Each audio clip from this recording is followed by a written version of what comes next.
Good evening, everybody. Welcome to We Got Next Plus. I'm Rickey Hampton with the big fella, former Milwaukee Bucks center Paul Mokeski.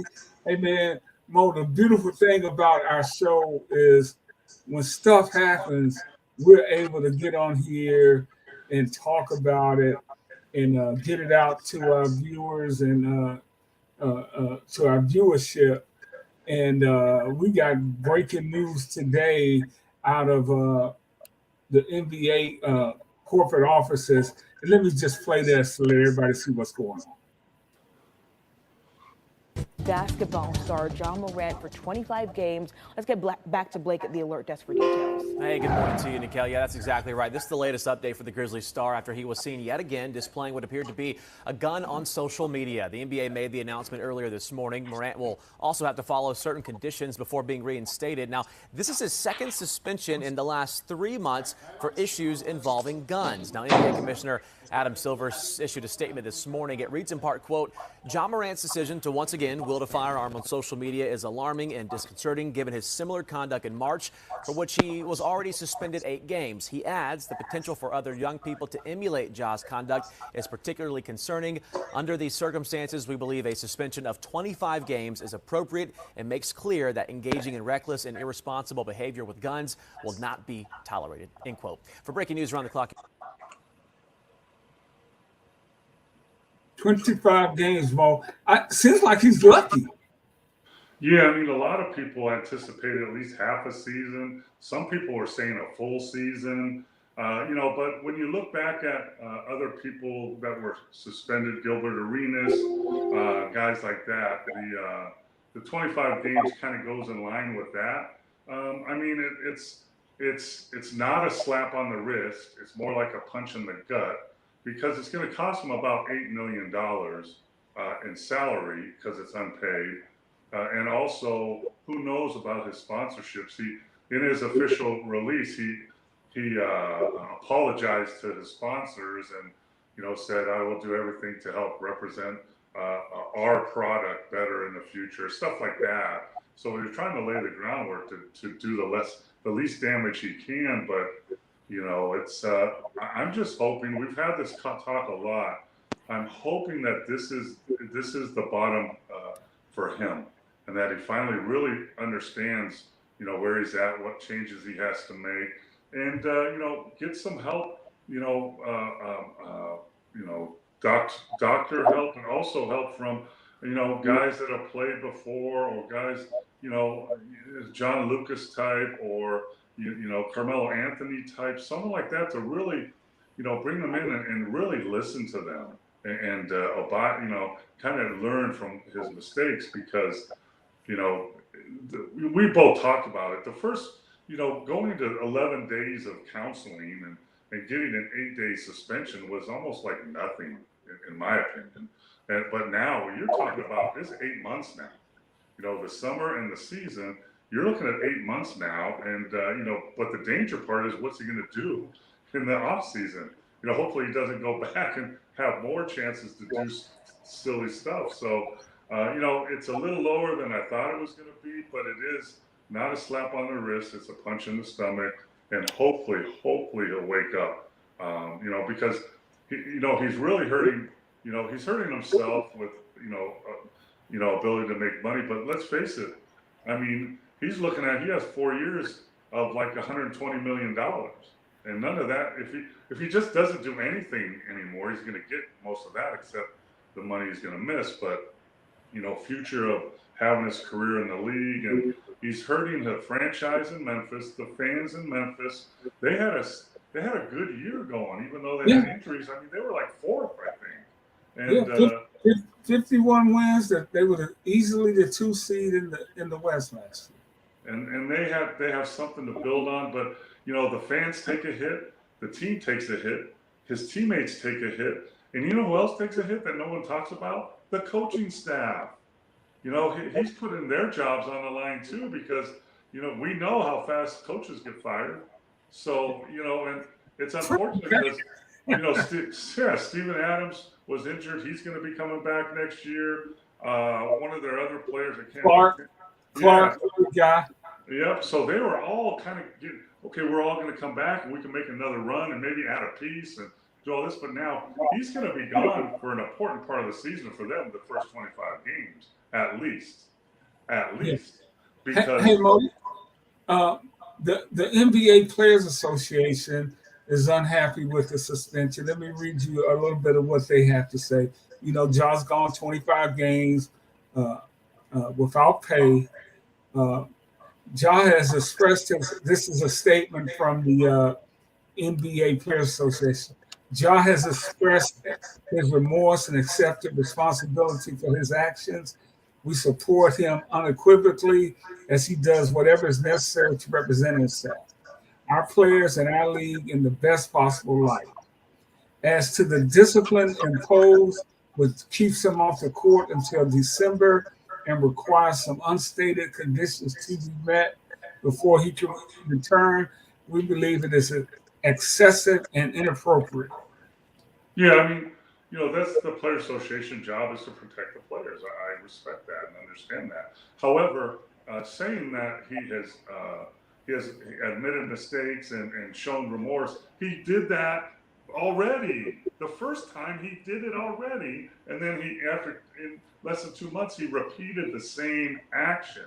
So there's a problem in that statement right there. So, but they're going to get together. The Players Association cannot cannot appeal that, but Ja and his representation can. So they can get together with the Player Association lawyers and say, listen, if it was me, this is what I do. I have this, and this, and that's what I would say. But unannounced things that he has to do to get back in good graces, maybe unannounced to us, but probably not unannounced to him and his people. So they're obviously going to lay out something. You need to do this, this, and this. And part of that is because he did this and this, and then went right back and did it all over again. So that's the problem there. If I was them, 25 games, thank you very much. Let's move on.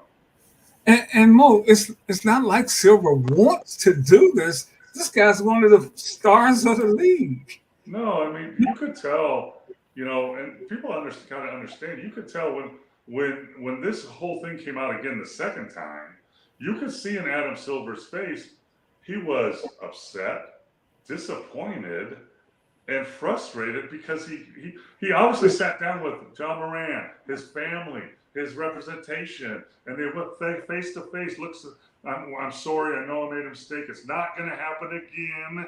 And then 2 months later, it happened again. It's like you raise your kids, right? And then they make a mistake, and they stay out too late, and maybe have a fender bender, and then you have a big talk with them, and they say, "Dad, it's never going to happen again. I'm sorry."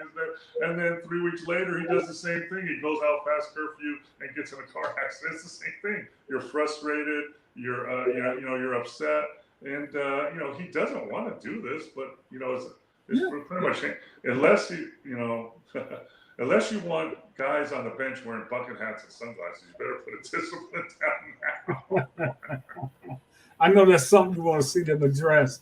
Some of the dress codes we're seeing in the NBA today. Quickly, Mo, because we want to move on to one other topic before we get off here. How does this impact the Grizzlies as a team in the Wild Wild West? When you look at that division, it's going to be a lot of movement and players. How does his how does his absence impact them? Now, they played well when he was out last year.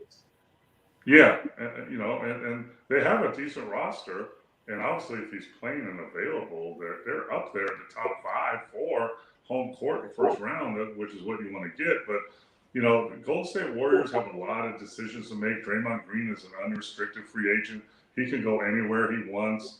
They have to decide on Poole and Kuzma. Not Kuzma. I can't remember the other kid's name. But they got to decide. Kuminga. Yeah, Kuminga, if they're the future and they want to, move ahead. So they have decisions to make. Lakers have decisions to make, with LeBron and AD and who they want back. They have Austin Reeves. They have to, a lot of their players are unsigned. Dallas Mavericks have to decide, are we going to go with Kyrie and go that route or make a move. The Denver Nuggets seem pretty set, but they need to make adjustments too. They need a real backup center, and they need another role player because they're really only 6 deep to get back to where they are. Yeah, so we'll be keeping our eye. It's gonna be a really interesting summer mode as everybody tries to reset their roster to go chase the world champion Denver Nuggets. So I got this is perfect. Okay, so if I'm Pat Riley, the first thing I do is I go after Brook Lopez. Brook Lopez is a free agent. I'm going to sign him, move Bam over to the 4, and I'm going to make a run at this thing. Maybe go after another guard instead of Kyrie, instead of Lowry. If I'm the Denver Nuggets, I'm going after Draymond Green. I want to get Draymond Green. Draymond Green can be a 4, a defensive man, and he can play backup 5 because he's done it with the Warriors. And guess what Draymond does well? Dribble handoffs, and he passes really good. That fits in with exactly what Joker does. Fits perfectly in their offense. Yeah. And Miami to do that and get Brook Lopez as someone, they have to decide between Duncan Robinson and the other shooting guard that was hurt, Bucket Hat. For Strus. No. The guy that was out, he was injured. Oh, Oladipo. No. The white guy that wears the bucket hat. Tyler Hero. Yeah. So Tyler here, Duncan Robinson got a huge contract last year or 2 years ago, and now Tyler Hero got a huge contract, and they're both the same player. They play the same minute. Pick one, deal the other one with somebody, and get a Brook Lopez type. Well, and I would deal Duncan Robinson, who really acquitted himself well in the playoffs and kind of raised his value once again with his play in the playoffs. Hey, our good friend Steve Schroeder's checking in and say hello. Hey, Steve. The Bucks are going to get Bradley Beal, but of course, getting somebody like Bradley Beal would always help your roster. But I don't think they need to lose. I would not let Lopez walk. Yeah, but the problem is to go after Bradley Beal, you have to give up Middleton, which might be a good deal. Holiday, maybe.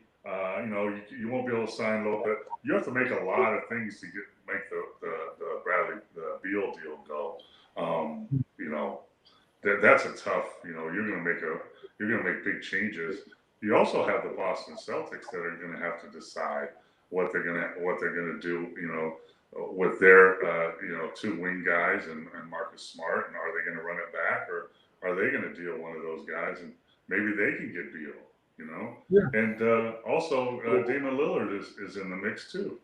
He might be in the mix. So there's free agents. Chris Paul is out there as a veteran point guard. He has injury problems, but he's still one of the better. When he's healthy, he's one of the better point guards in the league.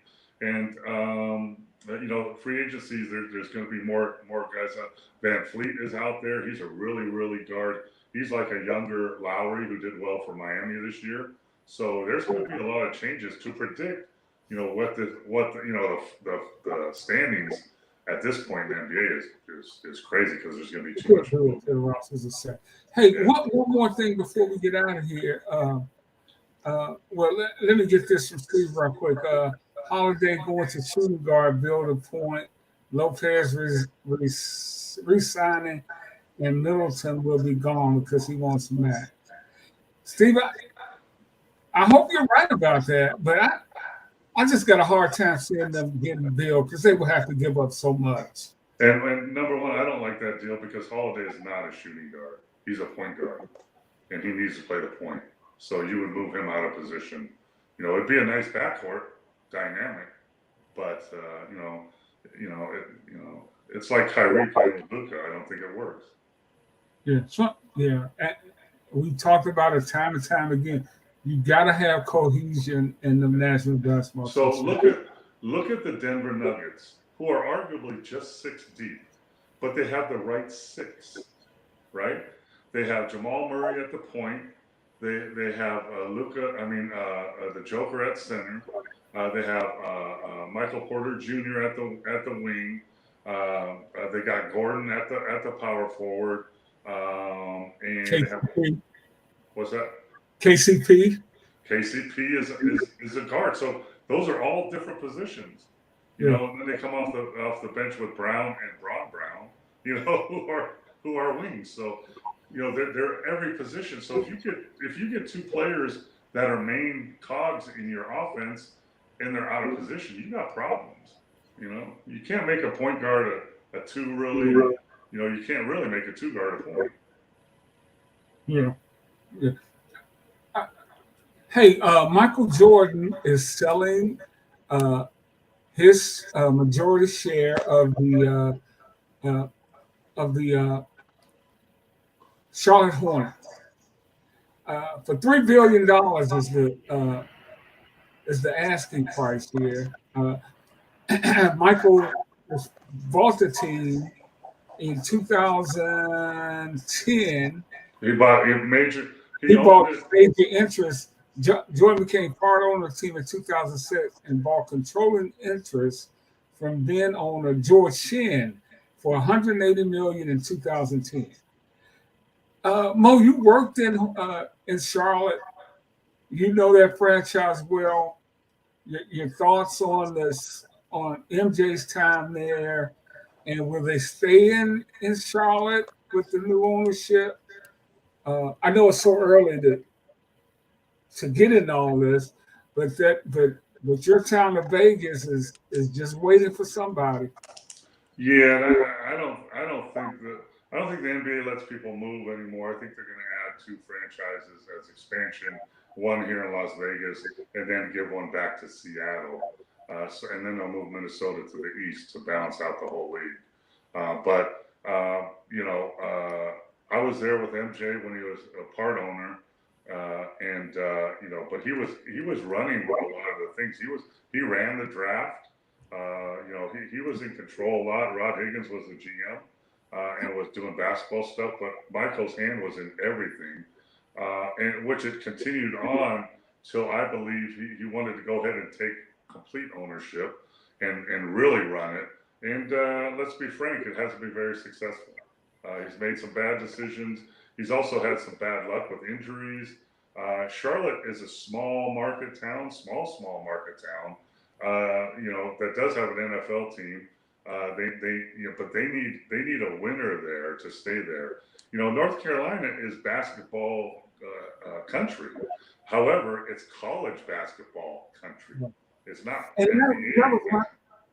And that was going to be my question for you, Mo. You hit it dead on the head. When I was going to North Carolina, Tobacco Road, all that, UNC, North Carolina State, Wake Forest, those ACC Tobacco Road schools have great followings. It seems hard. It always seems how the Hornets going to pull away from that. Well, never pull guys away from it, but just you have to win. You win. You get to the second round of the playoffs, then you get to the finals, then you win. That's what they did here in Las Vegas with the Golden Knights. In 2 years, they were in the Stanley Cup Finals. They were winning. They were called the Misfits, and 6 years later, they won it this year. But if they're not winning, they're not. I mean, it's a sold out. It's crazy here in Las Vegas. If you're not winning, you can't bring people in. They tried to bring in Raymond Felton, North Carolina, Sean May, North Carolina. They did all that. That doesn't work. You got to win. In professional sports, you have to win. Fans go for so long. But, MJ, what I heard, the numbers I heard is he bought total ownership for $180 million 10 or 12 years ago. But the value of his franchise is undervalued now for this sale at like $1.3 billion. But so somewhere around there, they probably in 10 years they probably lost, $1 billion or so. Who knows? But if he sells it for $2 billion, you'd walk away with another $1 billion. But you're talking Michael Jordan. I mean, Michael Jordan makes over $250 million a year just on his shoe company, Jordan's. Still, He's the biggest earner of any basketball player, playing or not playing, still with his Jordan brand. So just think, in 4 years with the Jordan brand, he's going to make $1 billion. That's amazing. So I think he's selling because he's frustrated. Things haven't gone well, and he doesn't see a future. A good future, and he's tired of taking hits from Charles Barkley and other guys of, you're not a good owner, but it's a tough business. People don't understand how many things have to go right to be successful. You got to make the right decisions for players, coaches, scouts, general managers, president, marketing. Everything has to get in line, or it's tough. So I guess he'll walk away with $800 billion, whatever. Man, and one thing you said tonight, and we got to get out of here, Mo. But one thing you said tonight that I really hadn't thought about, going back to the Morant thing, is the impact his absence will have on the coaching staff. It could cost the coaching staff their job. If they start off bad next year, so they're 5-20, the coaching staff will be fired. Yes. Yeah. And they won't care that John Morant's not there, or they'll give him another month to get it back on track, which is almost impossible because John Morant has been out for 8 months. Plus the other months he's been out. So yeah, the coaching staff, their families, everything. Young players at that level, when you're the face of a franchise and you're making $37 million, which is what he's going to make next year, you got to think of what impact anything you do has such an impact on everybody, from the general manager to the scouts, to the assistant coaches, to the head coaches, to all those people. I'm going to speak at a college this week, and my talk is choices, decisions, and consequences. You have choices, you make decisions, and then you have to deal with those consequences. And that's what, the sooner you realize that as a young player, the better off you're going to be. So, I have this choice. Do I do A or B? Which one do I do? Well, I'm going to decide what will be the consequences if I do that, and then I'll make my decision. That's the smart way to do it. But John Morant hasn't done that, and it's affected a lot of people. Hey, Mo, we got to get out of here. And to our viewers out here, this is just this is We Got Next Plus. Just a small taste tonight. Sorry I couldn't get to all your questions and comments. But Mo, we're going to try to go Monday, right? Yeah, I think so. Yeah, Monday, 9 o'clock. Come to our Facebook page. We Got Next Facebook page. And we'll talk a little bit of free agency, what's coming up, and we'll also start talking about the NBA draft, which is right around the corner. June 22nd. All right. Hey, happy Father's Day weekend, everybody. Yeah, you too, Ricky. Happy Father's Day, man. Okay.